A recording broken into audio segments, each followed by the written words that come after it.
자녀에 대한 이야기인데요. 예. 내 아이가 귀신이 보인다고 말하면은 예. 어떤 이유일까요?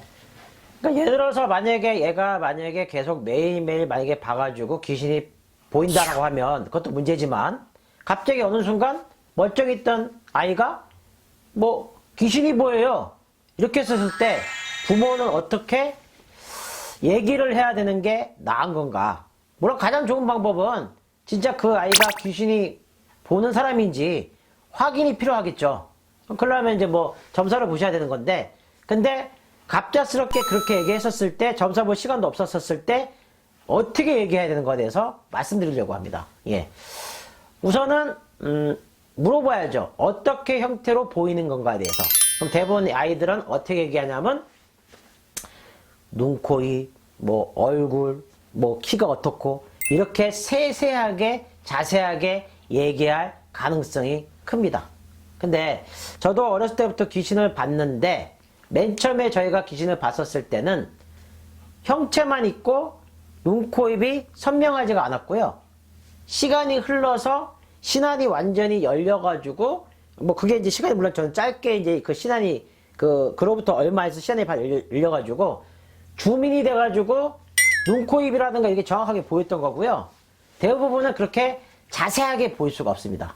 일단 첫 번째, 처음부터 그렇게 자세하게 그게 설명을 하면서 세밀하게 얘기했었을 때는 공포심이 생겼거나 스트레스에 의해서 일시적으로 그냥 그렇게 보인 걸로 느낀 거예요. 실제로는 안 보인다는 얘기예요. 결론은. 그렇게 하실 때는 어떻게 해야 되냐면, 생김새를 물어보고, 뭐, 그렇게 얘기했었을 때는, 아, 네가 지금 공포가 좀 있어서 스트레스를 받아서 그런 현상이 생긴 거니까 좀 마음을 좀 편하게 해. 이렇게 얘기를 진행을 하고요.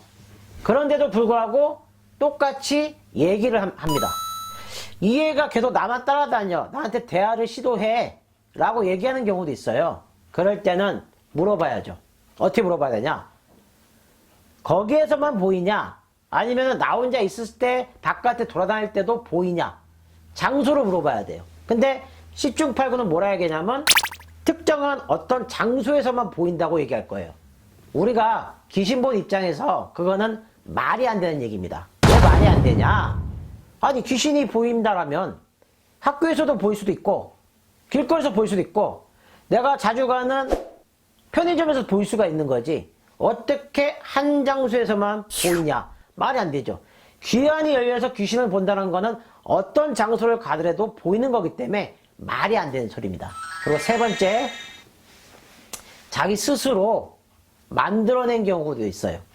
예를 들어서 아이들은 뭐 선의의 거짓말이 아니라 자기가 그렇게 보인다고 하면 특별하다고 생각이 들 수도 있고 그 다음에 부모가 걱정을 하니까 관심을 더 받을 수가 있잖아요.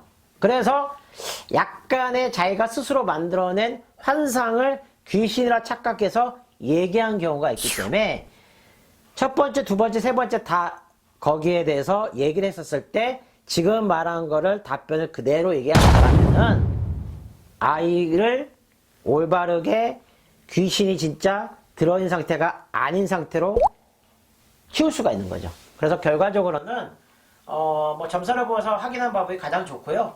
그게 안 된다면은 갑작스럽게 이렇게 얘기를 했었을 때는 지금 본 영상을 잘 확인하시고 그에 맞춰서 대답을 하신다면은 뭐 크게 문제 없이 그 한순간이니까 넘어갈 수 있습니다. 예, 벼락다임이었습니다. 벼락다임에 구독하기는 필수입니다. 구독, 좋아요, 구독, 좋아요.